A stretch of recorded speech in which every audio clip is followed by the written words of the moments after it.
And now it is my great pleasure to introduce our guest speaker this morning, Carl Wolf, who happens to be a member of the Hobart UU Church, but also there's some very close connection within our own congregation, Mike and Lenore. So we are very happy to have Carl this morning. Thank you.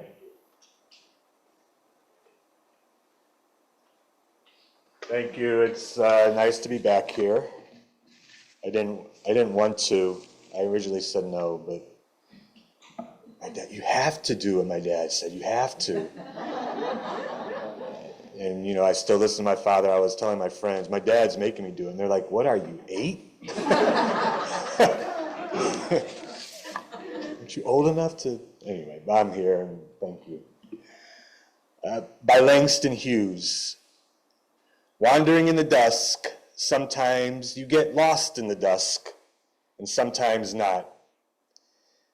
Beating your fists against the wall, you break your bones against the wall, but sometimes not. Walls have been known to fall, dusk turn to dawn, and chains be gone. We are in a time when the struggle between love and hate, war and peace, is at an intensity we haven't felt for a long, long time. And it is a time when the needs of societies are not being met, and where the means by which those needs could be met are being destroyed. It is a dusky time. We may get lost, but sometimes we don't. We want to fight back. We want to hit the wall of oppression. Sometimes we break our bones, sometimes not. But we do have hard times ahead.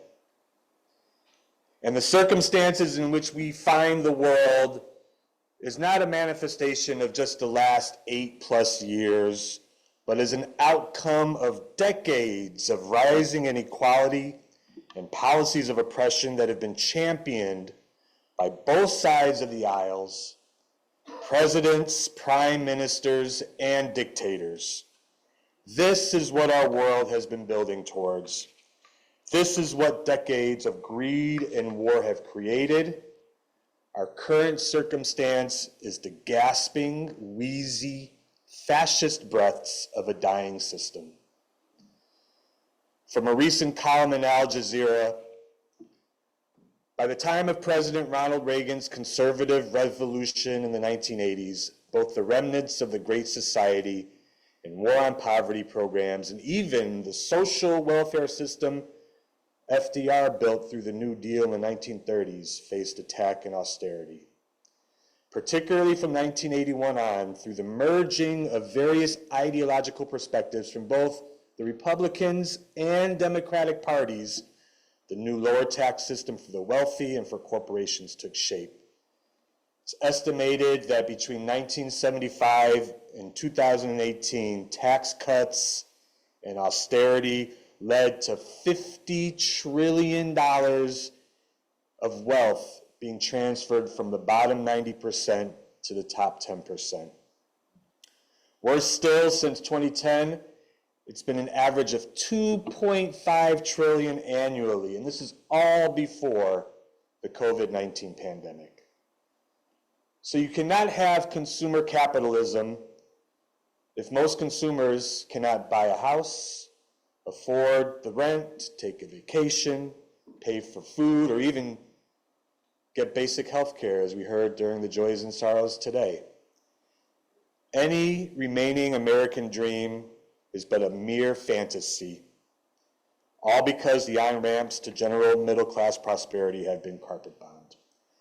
So this column, written by Donald Earl Collins, is titled, "The American Dream is Officially Over." And it highlights the destruction at a national level. But with instability at home, this country also faces a continued loss of international status. We live in a time of isolationism, but other nations are looking at that as an opportunity. The economic coalitions being built by what's known as the BRIC nations, Brazil, Russia, India, and China, are an open threat to the continued dominance of the United States. So here we have it. Attacks on immigrants and students, political repression, cuts to vital services, universities and law firms in retreat, an economic plan that is based on retribution, a declining international power. Truly, these are difficult times for many, if not all of us. Perhaps some of us have already suffered from cuts or attacks in a material way. Others of us doom scroll the news on an hourly basis to stay abreast of the latest outrage, which is a particular kind of suffering that demands that we stay informed. It erodes our sense of self and any kind of agency, because the pile of, as they say in the Spanish, the pile of mierda gets higher and higher. We fluctuate between being emotionally overwhelmed and putting ourselves into action. And for many of us, we fear that these times portend the final chapter in the American experiment, and we grieve at our loss. There's a UUA pamphlet that was written in 1988 by John Nichols, where they write, "When they anticipate or experience a serious setback, many people look for a religious belief that will ease their panic and take away their pain. Unitarian Universalists believe that each person's religious ideas evolve not as much out of faith that is given to us or inherited, as from the life experiences that leave us with a feeling of confidence in the goodness of life and in our ability to enjoy it. Loss, ironically, by the sharpness of its contrast, brings appreciation of gain, and even in time, celebration. I mean, no one welcomes serious loss. It disrupts our lives and our equilibrium. Few people at the moment of loss, or even for a long time afterward, can say, well, maybe I'll grow from this. Coping is paying attention to what is within my power to affect, to change, to move, to teach, and to become. And Katrina Finley writes in the same pamphlet, I have learned the value of getting angry rather than staying depressed. I have learned to take more risks and not worry so much about perfection. I have learned to say yes more often to my legitimate needs and wants without guilt or apologies. I have learned that in order to face down my fear of lacking my own authority to act, I must exercise my energies and love, for these define me.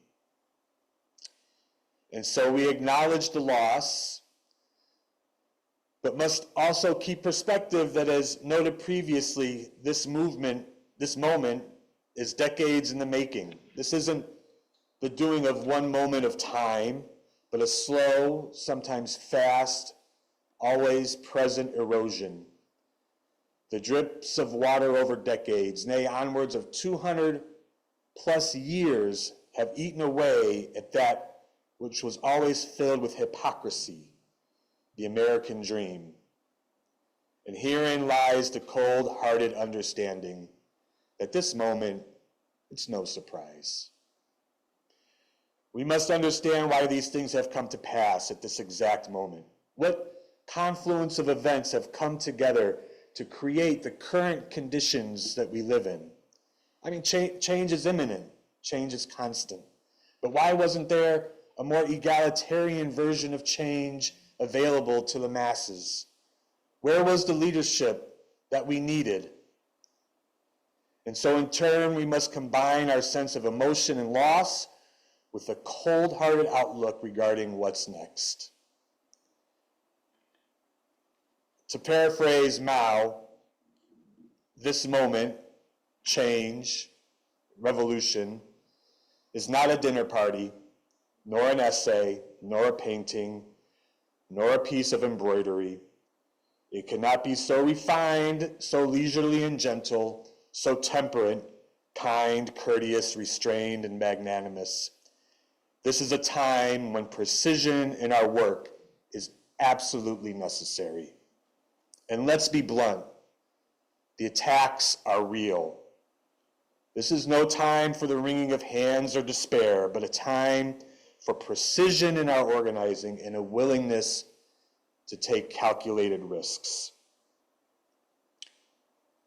We must stand in defense of the very principles that this denomination has long promoted, because to whatever degree our communities previously embraced the spirit of our 7 principles, we at this time are in full retreat. The inherent worth and dignity of every person when students are picked up Gestapo style for expressing their opinions. Justice, equity, and compassion in human relations when the trans community faces constant attacks. Acceptance of one another and encouragement to spiritual growth in our congregations when our immigrant brothers and sisters are picked up Gestapo style for having the temerity to build a better life for themselves. A free and responsible search for truth and meaning when universities and museums and libraries and schools are defunded.